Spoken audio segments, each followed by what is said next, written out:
부르심을 받아 주의 은혜로 주를 따라가네 주만 따르네.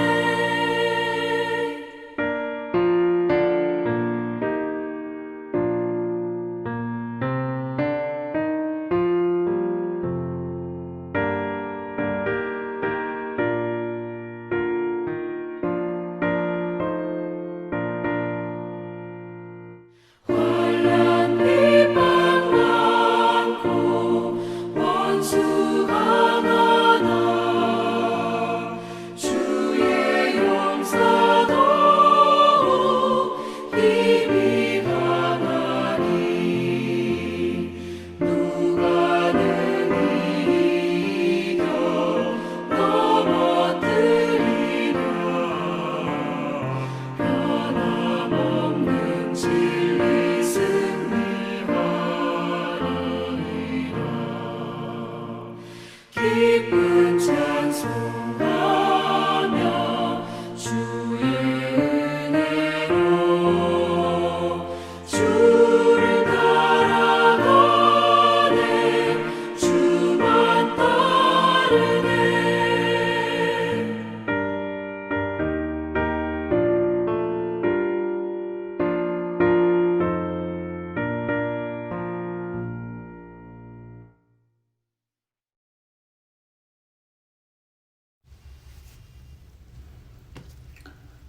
고난주간 특별 새벽기도로 함께하면서 주님의 한량없는 사랑과 희생을 알아가게 하셔서 감사드립니다.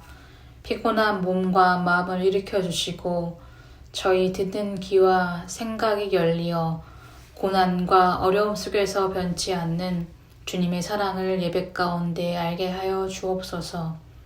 저희의 부족함과 약함을 아시며 마음 깊은 곳을 보시는 주님, 일상 속에서 주님 앞에 지은 죄와 우리 이웃에게 행한 잘못을 고백하며 진실된 마음으로 회개하며 나아갑니다.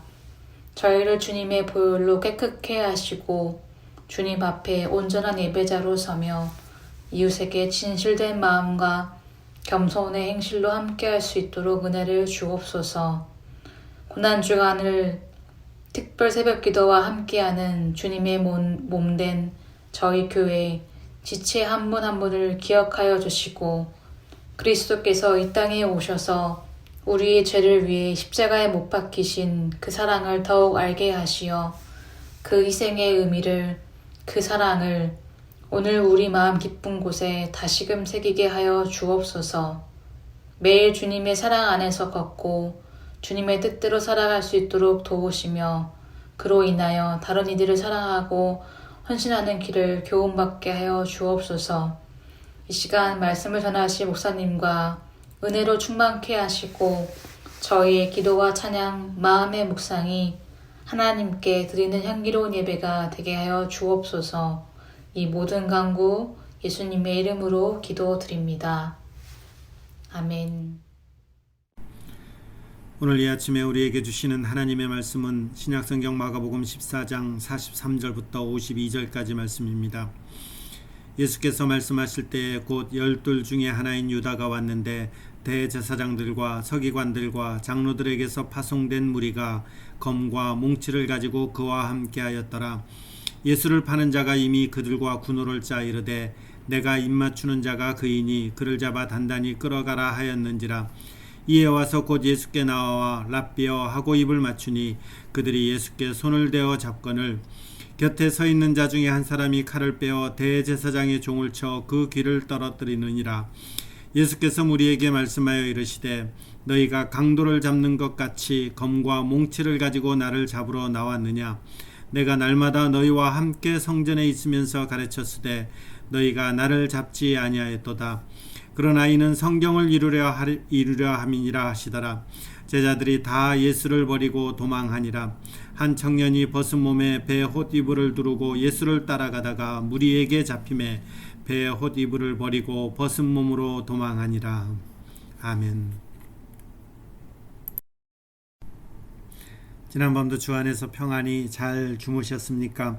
2024년 우리 주님의 십자가와 그리고 부활을 많이 기억하는 고난주간 특별 새벽기도의 오늘이 두 번째 날입니다.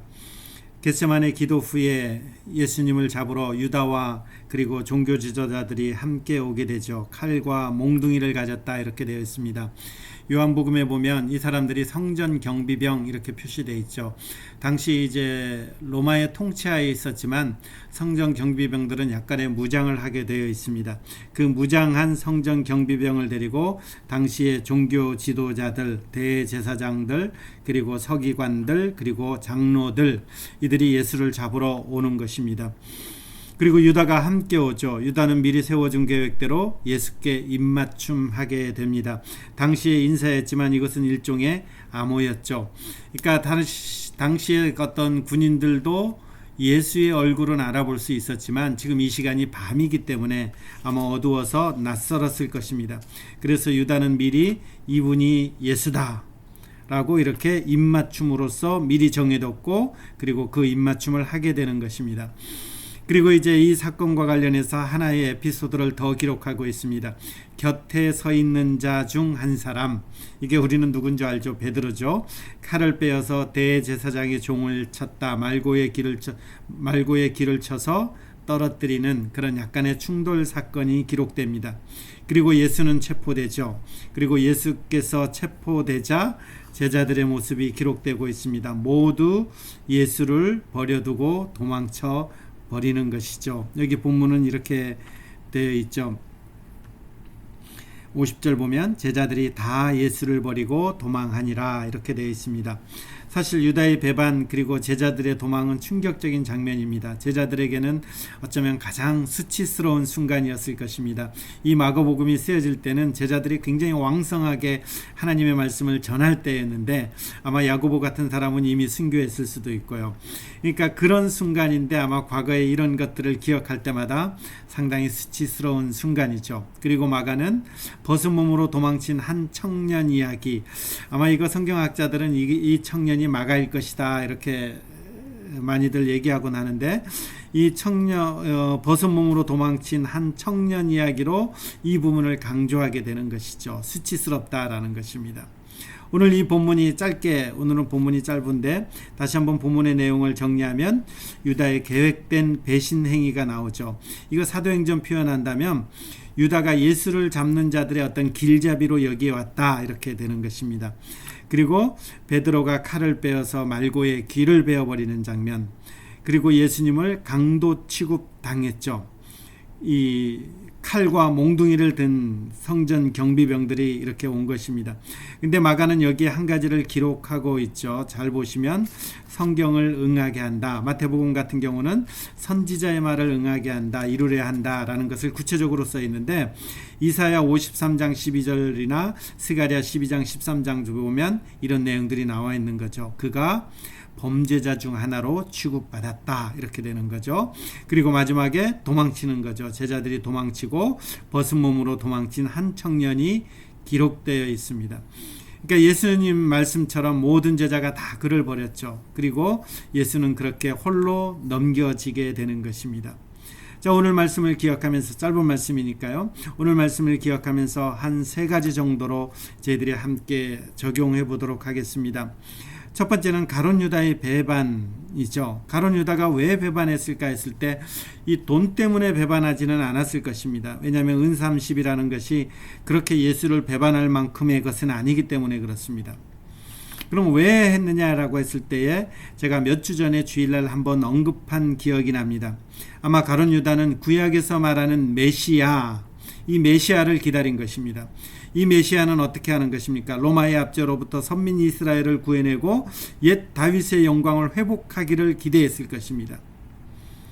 그는 예수께서 어떤 나라를 도래케 하셨는가, 어떤 나라를 이루고자 하는가, 여기에 대해서는 전혀 이해하지 못했고 예수는 자신이 원하는 나라의 메시아로서 섬기고 모시고 제자로서 따랐는데 예수가 이제 죽는다 생각하니까, 예수가 이제 그 일을 하지 않는다 그러니까 메시아 자격이 없다고 생각해서 버린 것입니다.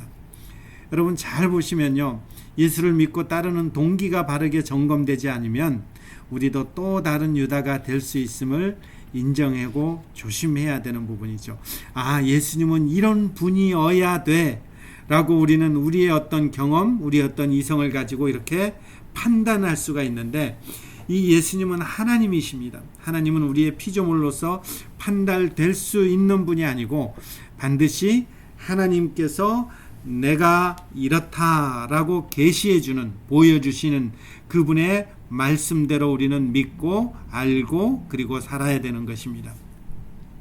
두 번째는 우리가 제자들의 실패를 볼 수 있습니다. 어저께도 한번 보았지만 적어도 이 순간은 유다나 제자들 모두 똑같이 예수를 버리게 되죠.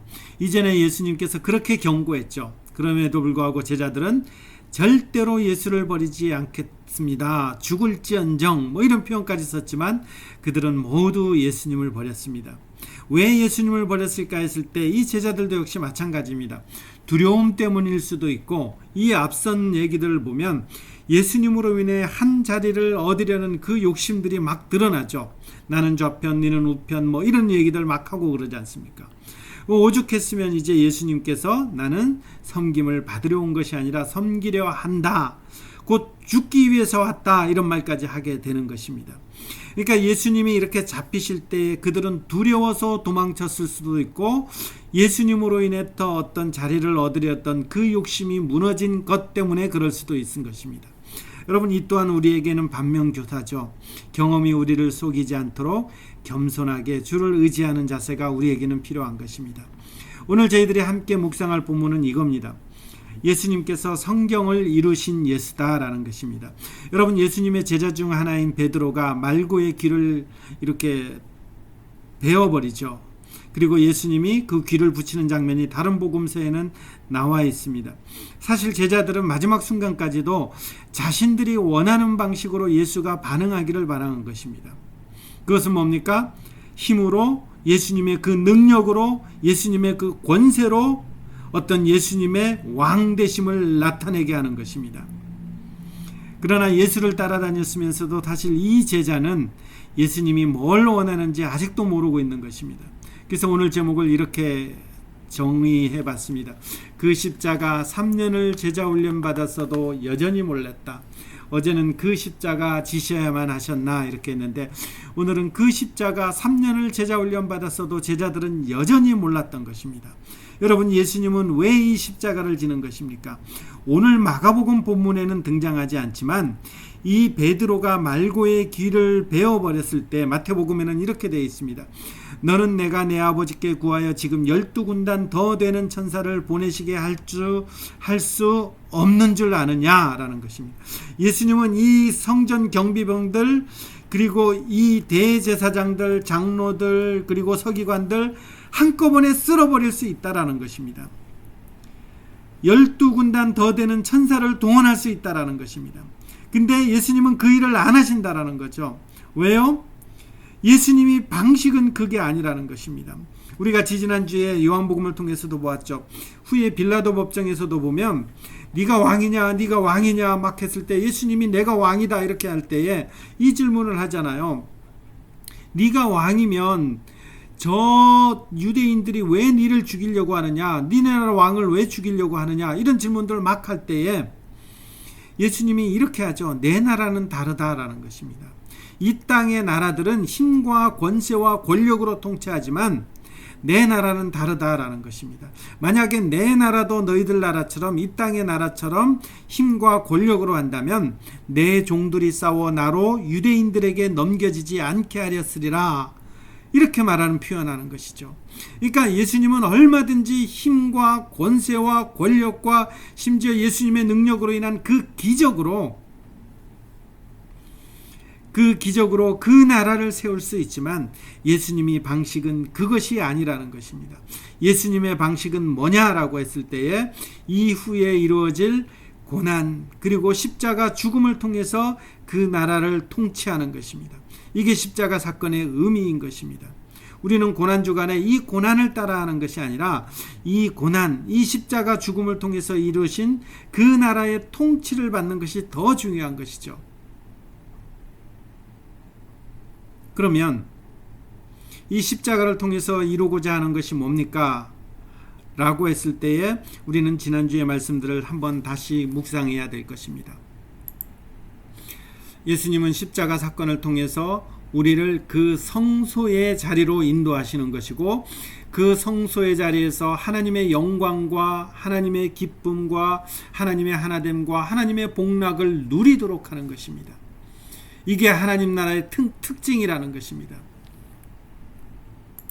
하나님 나라는 내 힘을 가지고 내 어떤 능력을 가지고 살아가는 것이 아니라 하나님의 성소에서 하나님의 임재 앞에서 하나님의 그 영광 속에서 하나님으로부터 주시는 그 은혜를 받아서 살아가는 것, 이게 하나님의 특징이라는 거예요. 다른 방법은 없다라는 것입니다. 하나님으로부터 오는, 요한계시록의 표현은 뭐예요? 생명수의 그 물로 인해서 살아가는 사람들, 이게 하나님 나라를 살아가는 사람들이고, 하나님 나라를 살아가는 사람들은 그 하나님으로부터 어떤 것을 받기 때문에 그 하나님 말씀 앞에 순종하며 살아가는 것, 이게 그 하나님 나라의 방식이고, 그것을 이룰 수 있는 유일한 방법은 예수님께서 성육신하셔서 고난받고 이제 십자가에 죽으시는 방법밖에 없다라는 것입니다. 그래서 히브리서 10장을 보면 예수님께서 그 단번에 영원한 죽음을 통해서 성소에 들어갔다, 우리가 하나님의 영광 안에 들어갈 수 있도록 하나님께서 하셨다, 이런 표현까지 이렇게 이어지는 것입니다. 이게 세상 나라와 하나님 나라 통치가 다른 것입니다. 하나님을 믿는 사람과 믿지 않는 사람의 삶의 방식이 다른 것입니다. 하나님의 그 은혜를 가지고 그 말씀 앞에 순종하며 살아가는 것, 그 통치함 받는 것, 이게 하나님 나라의 통치함 받는 것이고, 이것을 베드로나 유다나 다른 제자들은 여기를 아직까지 이해 못하고 있는 것입니다. 자, 오늘 말씀을 정리하겠습니다. 예수님은 십자가를 지시는 방법만이 예수님께서 이 땅 가운데 오신 그 하나님의 뜻을 완벽하게 순종하는 길임을 알았던 것입니다. 그래서 말없이 잡히셨고, 그는 신문받았고, 그리고 십자가에 달려 죽으셨습니다. 그리고 그 하나님의 뜻은 이 땅 가운데서 하나님의 사람들은 하나님의 성소에서 하나님의 임재 가운데 살아가는 것입니다. 그렇기 때문에 우리가 다시 한번 언급하지만, 우리는 고난주간에 고난을 따라 하는 것이 아니라 이 고난, 십자가 죽음을 통해서 이루신 그 하나님 나라의 방식대로 우리가 살아가는 것, 이것이 고난주간을 살아가는 성도가 살아야 될 더 큰 의미일 것입니다. 기도하겠습니다. 하나님 아버지, 주님의 고난 그리고 이 십자가의 의미를 내 경험으로 이해하지 않게 하시고 말씀대로 바르게 알아서 그 고난의 의미, 십자가를 통해서 이루신 그 의미들을 우리의 삶을 통해서 잘 행하면서 살아가게 하여 주옵소서. 특별히 하나님 아버지, 하나님께서 이루신 그 성소에 우리가 거하는 자들인 줄 아오니 하나님의 그 임재 안에서 그 말씀과 그 영광을, 나중에 영원히 완성될 그 영광을 이 땅에서도 맛보며 살아갈 수 있는 그런 복된 하루가 오늘이 되게 하여 주시고 남은 평생이 되게 하여 주옵소서. 오늘 담석제거 스스로라는 정명희 집사님 하나님께서 지켜주시고, 퇴원해서 목포까지 혼자 힘겹게 운전해야 되는 최종기님 하나님 주께서 긍휼로 일으켜 주시고, 하나님 그 치료 과정 가운데 주께서 은혜 허락하여 주셔서 후유증 없도록 하여 주시고, 이제 세례받고 더욱 주님 안에서 온전한 모습으로 잘 성장할 수 있도록 하나님께서 붙잡으시며 하나님께서 그 모든 치료의 과정을 지켜 주옵소서. 오늘 계속해서 주님의 자녀들이 하나님 앞에 입술을 열어 간구할 때에 주께서 귀 기울여 주시고, 오늘 하루 살아가는 동안 주의 선한 열매로 풍성이 맺어지는 하루 되게 하여 주옵소서. 우리를 위해서 십자가에 돌아가시고 다시 부활하신, 그리고 지금도 살아계신 예수 그리스도의 이름으로 기도드립니다. 아멘.